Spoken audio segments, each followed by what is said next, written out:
Hello friends, कैसे आप लोग। आप लोगों का स्वागत है आपके अपने चैनल फ्यूचर ऑनलाइन क्लासेस में। आप लोगों को बता दें कि हम लोग बिहार डीएलएड 2026 के साइंस के सेट नंबर 19 लगाने वाले हैं। इससे पहले वाले वीडियो में हम लोगों ने सेट 18 तक लगा दिए हैं। यदि आप उस वीडियो को नहीं देखे हैं तो फ्यूचर ऑनलाइन क्लासेस के प्लेलिस्ट में जाकर उस वीडियो को देख सकते हैं, या फ्यूचर स्टडी सेंटर के भी प्लेलिस्ट में जाकर देख सकते हैं। वहाँ पे भी हम बिहार डीएलएड 2026 के साइंस से संबंधित वहाँ भी हम 20 सेट लगाए हैं। और यदि आप इतना क्वेश्चन का प्रैक्टिस कर लेते हैं तो आपको एग्जाम में 20 में से 20 लाने से कोई नहीं रोक सकता है। यदि आप 20 में से 20 नहीं ला रहे हैं तो 18-19 भी तो आसानी से आ जाएगा। लेकिन हम इतना अच्छा कौन मतलब कि हम खुद का नहीं बता सकते, बट हाँ इतना अच्छा से बता दे रहे हैं कि हाँ आपको 20 में 20 आ जाना चाहिए। यदि क्वेश्चन हर साल जितना रिपीट होता है, जैसे हो रहा है, आप जैसे कि कल का सेट देखे होंगे तो उससे आपको पता लग गया होगा। आज हम सेट नंबर 19 लगाने वाले। आपको पता होगा कि हम हर सेट में टॉप 20 इंपॉर्टेंट क्वेश्चन जो बिहार डीएलएड में प्रीवियस ईयर पूछे जाते हैं उन्हीं प्रश्नों को यहाँ पे एनालाइज करते हैं। इसके अलावा कुछ नए क्वेश्चन भी लगाते हैं जो ऐसा लगता है कि हाँ आने वाला है, उन प्रश्नों को भी हम क्या करते हैं यहाँ पे एनालाइज करते हैं। बिना किसी देरी के आज के पहले प्रश्न की ओर चलते हैं। तो आज का पहला प्रश्न कह रहा है कि अनावश्यक ईमेल को कहा जाता है, मतलब कि जो अनावश्यक ईमेल होता है उसको क्या कहा जाता है? स्पैम कहा जाता है, स्पूल कहा जाता है, स्पूफ कहा जाता है, या उपयुक्त में से कोई नहीं। मतलब कि अनावश्यक ईमेल को क्या कहा जाता है? तो ईमेल का अर्थ तो आप जानते होंगे कि आपके जो ईमेल बनाते हैं ईमेल आईडी वही इसी ईमेल का बोल रहा है। तो जो अनावश्यक ईमेल होता है, खराब ईमेल होता है, उसको क्या कहा जाता है? स्पैम बोला जाता है, या स्पूल बोला जाता है, या स्पूफ बोला जाता है, या उपयुक्त में से कोई नहीं बोला जाता है। आपको पता होगा कि कभी कभी होता है ना कि आप ईमेल आईडी बनाएं तो कुछ ऐसे भी ईमेल आईडी बन जाते हैं जिसपे बिना किसी जरूरत के, आप जिसको नहीं भी दिए हो, वहां से भी आपको ऐड और प्रचार का क्या आता है, आपका मैसेज आता है और उसको क्या बोला जाता है? तो उसको बेसिकली स्पैम बोला जाता है। क्या बोला जाता है? स्पैम बोला जाता है। मतलब कि वो स्पैम कैसे? स्पैम जैसे कि आप स्पैम तो अभी आम शब्द हो गया, सबके पास फोन है और आप फोन में ही इस लेक्चर को देख रहे हैं। तो आपको पता होगा कि स्पैम मतलब कि बिना फालतू के क्या होता है, आपके ईमेल आईडी पे क्या होता है, मैसेज गिरते रहता है, उसको क्या बोलते हैं? उसको स्पैम बोलते हैं। और ईमेल आईडी में भी उसको अलग कैटेगरी में रख दिया गया है। नेक्स्ट क्वेश्चन की बात करते हैं। क्वेश्चन नंबर दूसरा, तो सूचना की सबसे छोटी इकाई, मतलब कि सूचना की सबसे छोटी इकाई जिसे एक कंप्यूटर समझ सकता है और क्रिया कर सकता है उसको डैश कहते हैं, डिजिट कहते हैं, किलोबाइट कहते हैं, बाइट कहते हैं, या बिट कहते हैं। निम्नलिखित में से क्या बोलते हैं?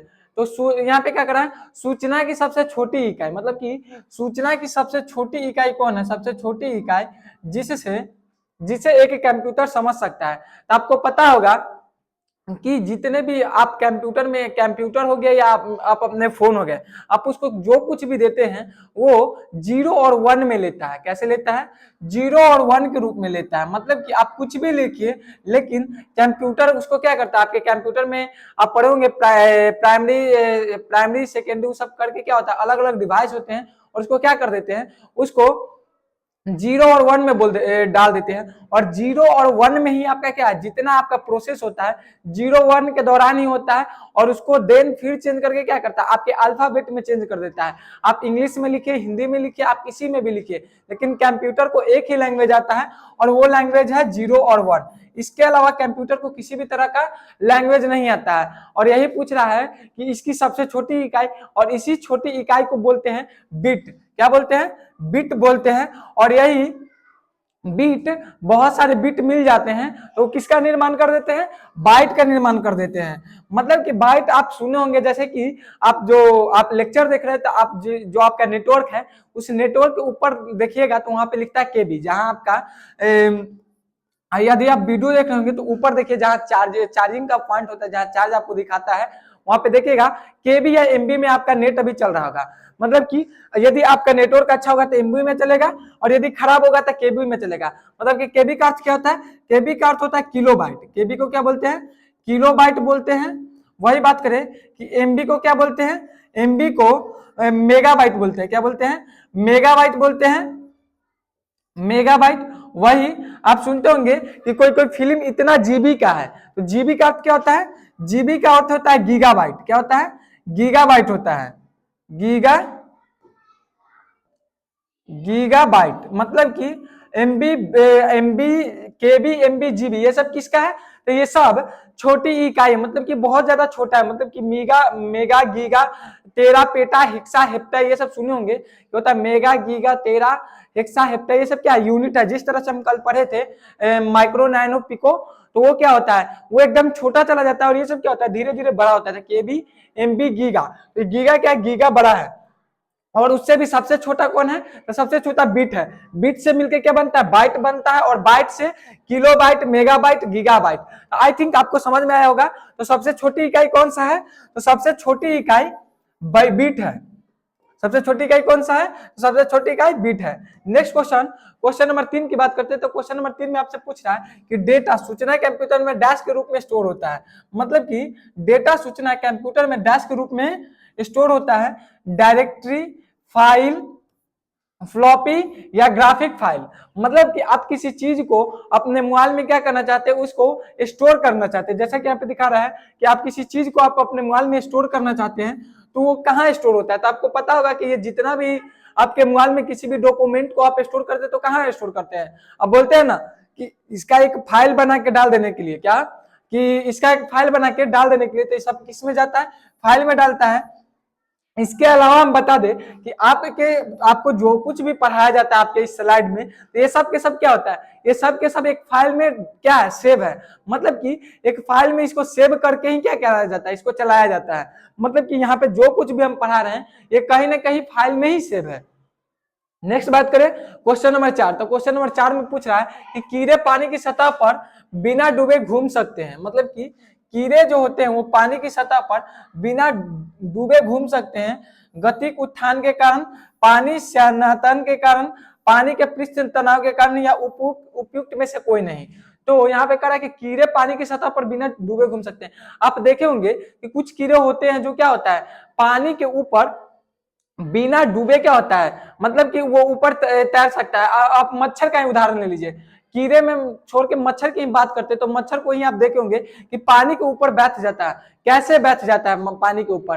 तो मच्छर या कोई भी कीड़ा पानी के ऊपर इसलिए बैठ जाता है कि पानी का जो मॉलिक्यूल होता है H2, आपको पता होगा कि जो पानी बनता है, जल बनता है, हाइड्रोजन और ऑक्सीजन की रिएक्शन से बनता है। और वो जो स्ट्रक्चर बनाता है हाइड्रोजन और ऑक्सीजन आपस में, वो एक झिल्ली के समान बना लेता है। जो ऊपरी होता है, जो ऊपरी पानी का जो ऊपरी सतह होता है, वो एक झिल्ली के समान बना लेता है। और वो झिल्ली के समान बनाने के कारण क्या होता है, जब वो झिल्ली के समान बना लेता है, तो वो एक संरचना की तरह होता है। उसी के ऊपर क्या होता है, उसी के कारण। और बात कर ले कि जो कीड़ा की बात करें या मच्छर की बात करें, तो उसका पैर भी बहुत ज्यादा होता है। तो वो क्या करता है, वो उस पर ज्यादा दबाव भी नहीं डालता है, और जल उस पर क्या लगाता है, पृष्ठ तनाव बल लगाता है। कौन सा लगाता है?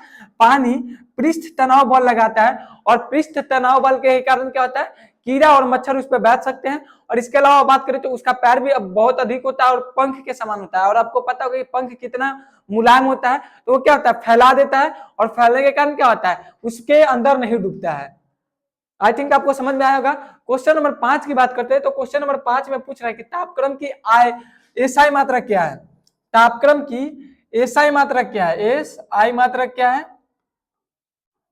Kelvin, Celsius, Fahrenheit, joule. निम्नलिखित में से कौन सा तापक्रम का एसआई मात्रक है? तो आपको पता होगा कि किसी इकाई का अर्थ क्या हो गया, किसी भी चीज को मापने के लिए एक इकाई होता है। जैसे कि पहले था चलता था पीएमएस, पाउंड, पाउंड वाला, फिर केजी, ये सब होता है ना, तो वही इकाई। उसी में से पूछ रहा है कि हम ताप को किस में, मतलब कि टेम्परेचर को किस में नापते हैं? टेम्परेचर का एसआई मात्रक क्या है?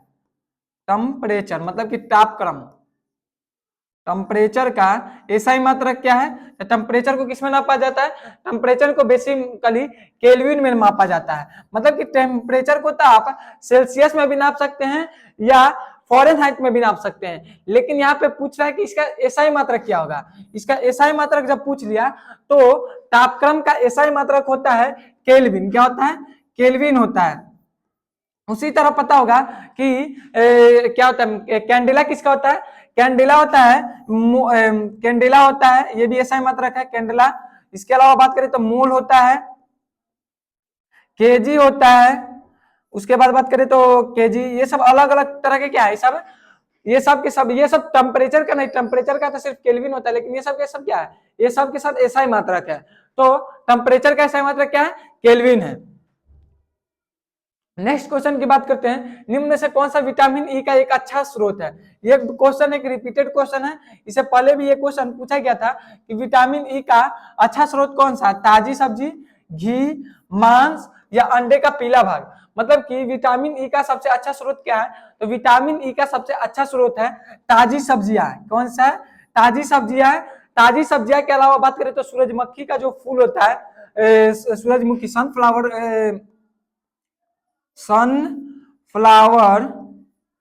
सनफ्लावर सीड्स, इसके बात करें तो आप ब्रोकली का नाम सुने होंगे। ब्रोकली बेसिकली किसको बोलते हैं, ब्रोकली मतलब कि जो हरा वाला गोभी होता है उसको ब्रोकली बोला जाता है। तो हो गया ब्रोकली, ब्रोकली।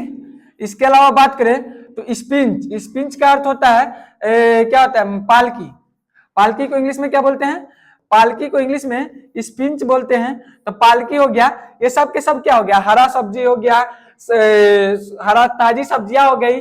उसके अलावा बात करें कि जो सनफ्लावर का जो बीज होता है, सीड्स होता है, वो ब्रोकली हो गया, स्पिंच हो गया। इसको हिंदी और इंग्लिश दोनों में ब्रोकली बोलते हैं, क्योंकि हम लोग ज्यादा से बोलना होता है तो हम लोग क्या बोल देते हैं, हरा गोभी बोल देते हैं, इसलिए इसको ब्रोकली बोला जाता है। इसके अलावा हो गया स्पिंच हो गया, पालकी हो गया, ये सब के सब क्या है, विटामिन ई का एक अच्छा स्रोत है। और विटामिन ई कहाँ प्रयोग करते हैं, तो विटामिन प्रयोग का विटामिन ई हमारे शरीर में क्या करता है, तो विटामिन ई हमारे शरीर को रूखापन से रोकता है, हमारी त्वचा को मुलायम बना के रखता है। ये हमारी बेसिकली त्वचा से संबंधित है। नेक्स्ट क्वेश्चन नंबर 7 की बात करते हैं। तो क्वेश्चन नंबर 7 में आपसे पूछ रहा है कि मानव मस्तिष्क, मस्तिष्क का कौन सा भाग भूख, प्यास तथा निद्रा का केंद्र है। हाइपोथैलेमस, सेरिबेलम, सेरिब्रम या मेडुला ऑब्लंगेटा। निम्नलिखित में से कौन सा है जो मानव मस्तिष्क का कौन सा भाग भूख और प्यास, मतलब कि आपके भूख को, आपके प्यास को, आपकी निद्रा मतलब कि आपके नींद को कौन केंद्रित करता है। तो आपके भूख, प्यास, निद्रा सबको कौन केंद्रित करता है, तो वो कहता है हाइपोथैलेमस। कौन करता है, हाइपोथैलेमस करता है। मतलब कि आपको कब सोना है, आपको कब खाना है, आपको कब जगना है, ये सब के सब कौन निश्चित करता है, तो ये सब के सब निश्चित करता है हाइपोथैलेमस। मतलब कि हाइपोथैलेमस ही हमारे बॉडी में भूख लगना, आपको लगता है ना कि हाँ आपको भूख का एहसास होता है, कि हाँ हमको भूख लग रहा है, इस चीज को कौन एहसास करवाता है, हाइपोथैलेमस। हाइपोथैलेमस ब्रेन से क्या करता है, सिग्नल आपके भेजता है आपके अथी में, स्टोमक में, और स्टोमक में जब भेजता है कि हाँ आपका पेट खाली हो गया, तो आपको क्या होता है, भूख का एहसास लगता है। इसके अलावा आपको निद्रा, यदि आप ज्यादा थक गए हैं तो आपको निद्रा का एहसास कौन करवाता है, आपको कैसे पता चलता है कि नहीं नींद लगने लगा, कि सो जाना चाहिए, तो इस बात को एहसास करवाने वाला आदमी है, एहसास कराने वाला अंग है हाइपोथैलेमस। हाइपोथैलेमस कहाँ पाया जाता है, आपके ब्रेन का ही एक भाग है हाइपोथैलेमस। या बात करें कि ये सेरिब्रम, मेडुला बन गलते, ये सब के सब क्या है, तो ये सब के सब आपका ब्रेन का एक भाग है। और आपको पता होगा कि आपके ब्रेन को 3 भागों में बताया गया, पहले भी बता दिए कि fore brain, mid brain, hind brain. इस सब में क्या किया गया, आपके ब्रेन को बांटा गया 3 भागों में, मतलब कि अग्र मस्तिष्क, मध्य मस्तिष्क और पश्च मस्तिष्क, ये सब क्या किया गया, बांटा गया। नेक्स्ट क्वेश्चन नंबर 8 की बात करते हैं। तो 8 नंबर क्वेश्चन में पूछ रहा है कि निम्न में से कौन सा विटामिन रक्त को थक्का बनाने का काम के लिए आवश्यक है। तो ये भी क्वेश्चन रिपीटेड है। Vitamin A, vitamin B12, vitamin के और विटामिन डी, निम्नलिखित में से कौन सा जो रक्त को थक्का बनाता है, तो रक्त को थक्का बेसिकली विटामिन के बनाता है। मतलब कि विटामिन के का यही काम है कि रक्त को थक्का बनाना, इस बेसिकली ये इसी करता है। इसके अलावा बता देते हैं कि आपके शरीर में कितने तरह का विटामिन पाया जाता है। तो एक तो पाया जाता है विटामिन ए, क्या पाया जाता है, विटामिन ए। उसके बाद बात करें तो विटामिन बी, विटामिन बी में आपके अलग अलग तरह के पाए जाते हैं, एक विटामिन बी हो जाता है। इसके अलावा बात करें इसमें तो क्या,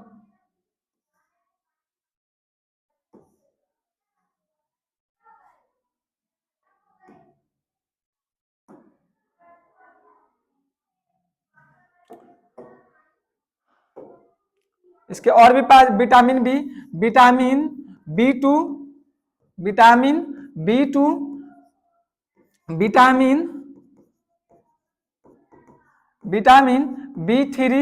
vitamin B5 vitamin, B6 vitamin, B7 vitamin, B9 vitamin,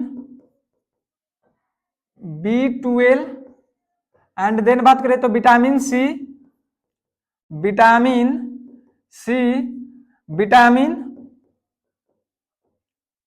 vitamin D, उसके बाद बात करते हैं तो विटामिन ई, विटामिन के। इतने तरह के विटामिन पाए जाते हैं। सबसे ज्यादा विटामिन बी का टाइप पाया जाता है विटामिन बी, B1, बी या B1 बोलिए, vitamin B1, vitamin B2, vitamin B3, vitamin B5, vitamin B6, vitamin B7, vitamin B9 और विटामिन B12। उसके बाद vitamin C, vitamin D, vitamin E, vitamin K. तो विटामिन ए क्या करता है? Vitamin A basically आपके आंखों की रोशनी हो गया या आपके बॉडी को मॉइस्चराइज करना, ये सब किसका काम है?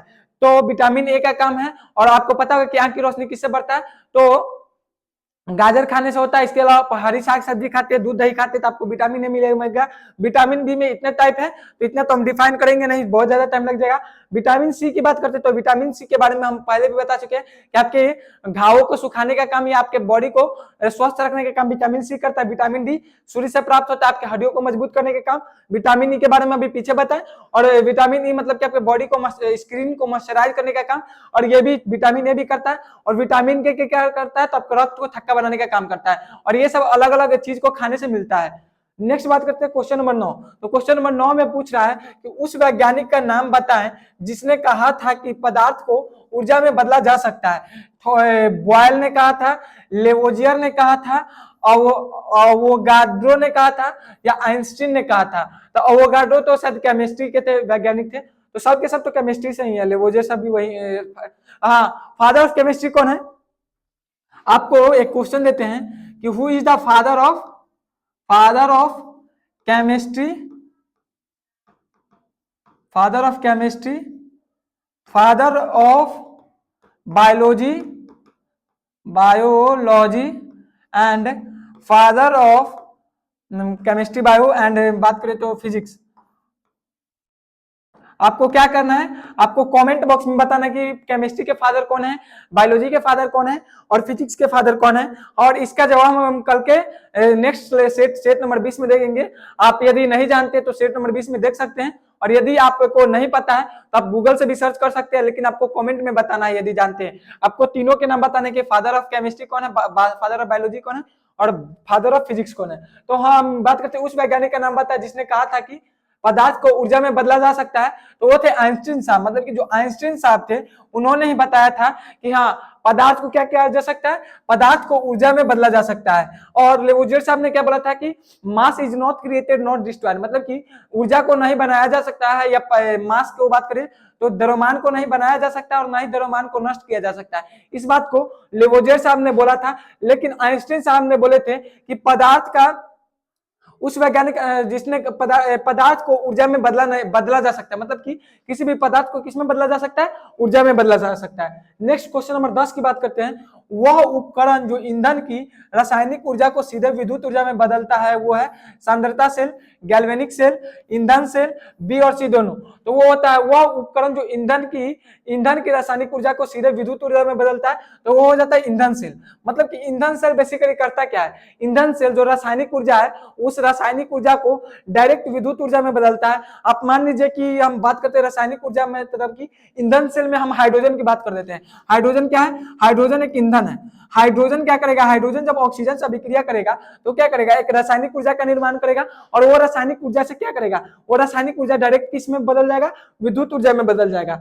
नेक्स्ट क्वेश्चन नंबर 11 की बात करते हैं। तो 11 नंबर क्वेश्चन आपसे पूछ रहा है कि मानव शरीर में निम्नलिखित में से कौन सी ग्रंथि जोड़े के रूप में मौजूद रहती है? अधिवृक्क, यकृत, अग्नाशय, पनिल है। तो यकृत क्या होता है? यकृत लीवर आपको पता होगा कि आपके पास लीवर एक है, यदि आपके पास दो हो तो आप कमेंट कर सकते हैं कि हाँ हमारे पास दो है। सबके पास यकृत एक ही होता है, लीवर एक ही होता है। अग्नाशय को पैनक्रियाज बोलते हैं। पैनक्रियाज भी एक पाया जाता है जो हमारे अमाशय के ऊपर अमाशय से अमाशय के नीचे और छोटी आंत से ऊपर पाया जाता है। अधिवृक्क, अधिवृक्क किसको बोलते हैं? अधिवृक्क बेसिकली, वृक्क मतलब होता है किडनी। वृक्क का अर्थ क्या होता है? वृक्क का अर्थ होता है किडनी। किडनी को इंग्लिश किडनी को हिंदी में वृक्क बोलते हैं। और आपको पता होगा कि वृक्क का आकार कुछ बीज के आकार का होता है, मतलब कि सेम का बिया, या आप बात करें कि जो आती होता है कुछ इस प्रकार का होता है। और आप देखेंगे कि इसके ऊपर एक और आकार पाया जाता है, उसी को बोला जाता है अधिवृक्क। उसको क्या बोलते हैं? अधिवृक्क बोलते हैं। और ये क्या है? तो ये एक तरह का ग्रंथि है। ये क्या है? ये एक तरह का ग्रंथि है और इसको अधिवृक्क बोलते हैं। और आपके पास कितने किडनी है? आपको बताना है कि आपके पास कितने किडनी है। आपके पास 2 किडनी है। और यदि आपके पास 2 किडनी है तो आपके दोनों किडनी पे अधिवृक्क होगा, मतलब कि जोड़ा में कौन पाया जाता है? तो जोड़ा में अधिवृक्क पाया जाता है। ऑप्शन ए सही हो जाएगा। नेक्स्ट क्वेश्चन नंबर 12 की बात करते हैं। तो 12 नंबर आपसे पूछ रहा है कि 100 डेसिबल रॉ का प्रबलता स्तर संगत है। मतलब कि 100 डेसिबल, डेसिबल को डीबी भी लिख सकते हैं, डेसिबल मतलब कि 100 डेसिबल रॉ का प्रबलता है, मतलब कि आप जो बात करते हैं उसको डेसिबल में मापा जाता है। तो 100 डेसिबल प्रबलता स्तर संगत है मात्र श्रव्य ध्वनि की आम बातचीत की एक शोरगुल वाली सड़क से आने वाली ध्वनि के, एक मशीन शॉप से आने वाले शोरगुल के। तो बात करें कि हम जो फुसफुसाते हैं, मतलब कि एक इंसान दूसरे इंसान से जो फुसफुसा के बात करता है, फुसफुसाना, फुसफुसाना, फुसफुसाना, फुसफुसाना हम कितने पर करते हैं? बेसिकली कोई इंसान फुसफुसाता है तो वो होता है 30 डेसिबल का। कितना होता है? 30 डेसिबल का होता है। 30 डेसिबल में फुसफुसाता है।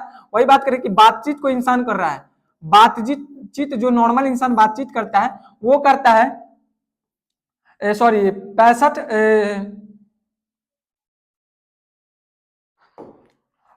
से 65 डेसिबल, 55 से 65 डेसिबल, या इसको अप्रोक्सीमेटली आप 60 डेसिबल भी बोल सकते हैं। अप्रोक्सीमेटली में 60 डेसिबल बोल सकते हैं। इसके अलावा बात करें कि कोई इंसान चिल्लाकर बोलता है, चिल्लाना, इंसान जो चिल्लाता है, चिल्लाना, तो चिल्लाता कितना पर है? चिल्लाता है 75 से 70 से 75 डेसिबल, 70 से 75 डेसिबल पर कोई इंसान चिल्लाता है। वही बात करें कि कोई शोरगुल वाला सड़क है, जैसा कि बोला शोरगुल सड़क या यातायात में जो फंसता है उसका हो जाता है 100 डेसिबल, 120 डेसिबल, 120 डेसिबल का हो जाता है। वही बात करें कि बातचीत, आम बातचीत का तो बोले थे यहाँ पे 60 डेसिबल मान के चलिए, हम अप्रोक्सीमेटली बात कर देते हैं।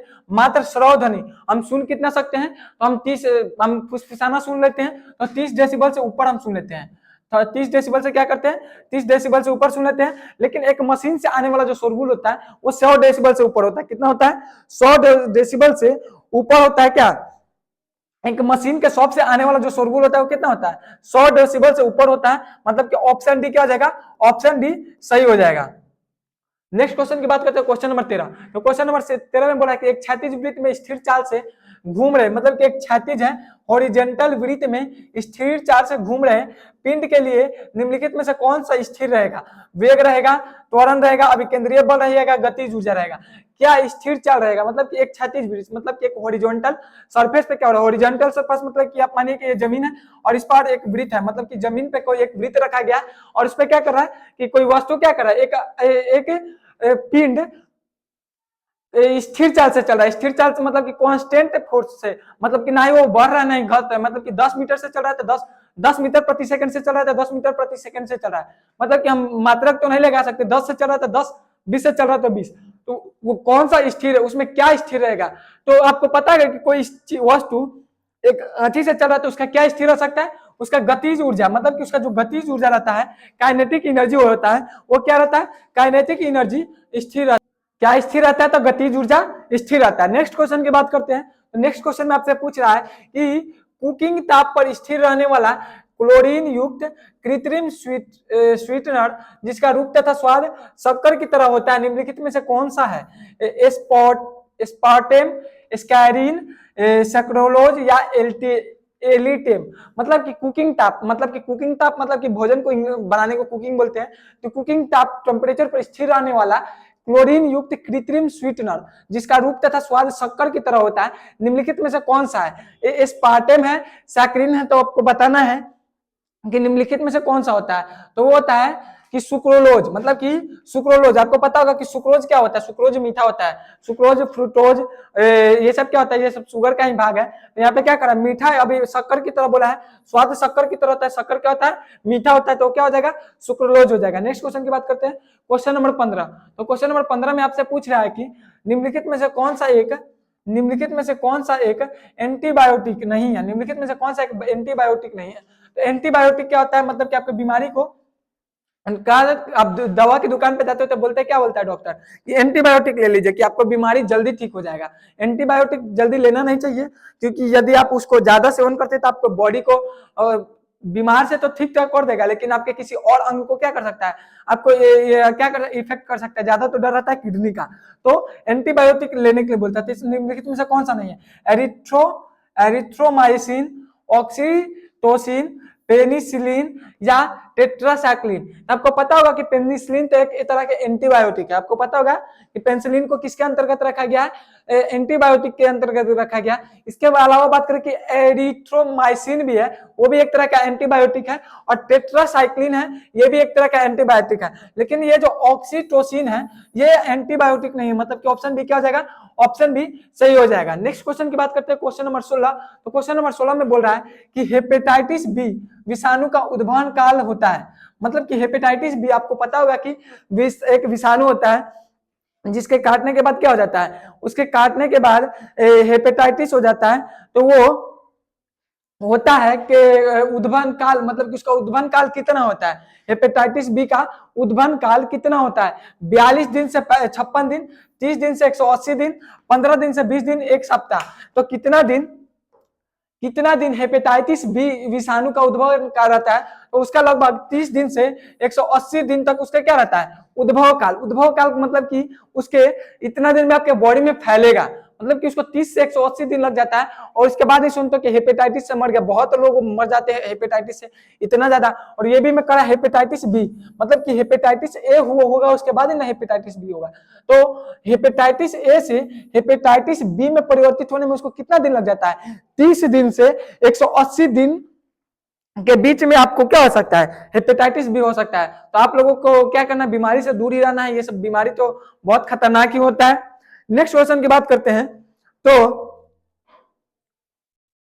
नेक्स्ट क्वेश्चन में करा कि निश्वासन के समय डायफ्राम हो जाता है, मतलब कि निश्वासन के समय डायफ्राम क्या हो जाता है, समतलकार, गुंबदकार, अभिलंबिकीय या तिर्यक। तो वो क्या हो जाता है, गुंबद के आकार का हो जाता है। गुंबद मतलब कि फूल जाता है। निश्वासन मतलब क्या होता है, जब सांस को आप अंदर लेते हैं तो उसको निश्वासन बोलते हैं, और जब आप उसको छोड़ देते हैं तो निश्वासन बोल देते हैं। तो जब आप सांस को अंदर लेते हैं तो क्या होता है, वो आप जब सांस को अंदर लेते हैं तो आपका जो डायफ्राम है वो ऊपर जाता है, मतलब कि सॉरी, निश्वासन के समय नहीं, निश्वासन के समय क्या होता है, निश्वासन के समय आप सांस को जब छोड़ते हैं तो उसको क्या बोलते हैं, निश्वासन। और आप सांस को छोड़ते तो क्या होता है, आपका जो फेफड़ा होता है वो ऊपर जाता है, उसको कौन ऊपर ले जाता है, डायफ्राम। डायफ्राम क्या करता है, वो धक्का मारता है तो ऊपर जाता है। और जब आप ऑक्सीजन सांस लेते हैं तो क्या होता है, जो कि हमारा लीवर है, जो छाती है वो क्या होता है, फूलता है, और उसको डायफ्राम को क्या करता है, नीचा कर देता है। तो गुंबद का आकार कब होता है, जब निश्वासन करते हैं तो डायफ्राम हो जाता है गुंबद का। नेक्स्ट क्वेश्चन की बात करते हैं, क्वेश्चन नंबर 18। क्वेश्चन नंबर 18 पूछ रहा है कि निम्नलिखित में से कौन सी एक गैस वातावरण प्रदूषक मानी जाती है, oxygen, ozone, sulphur dioxide, nitrogen.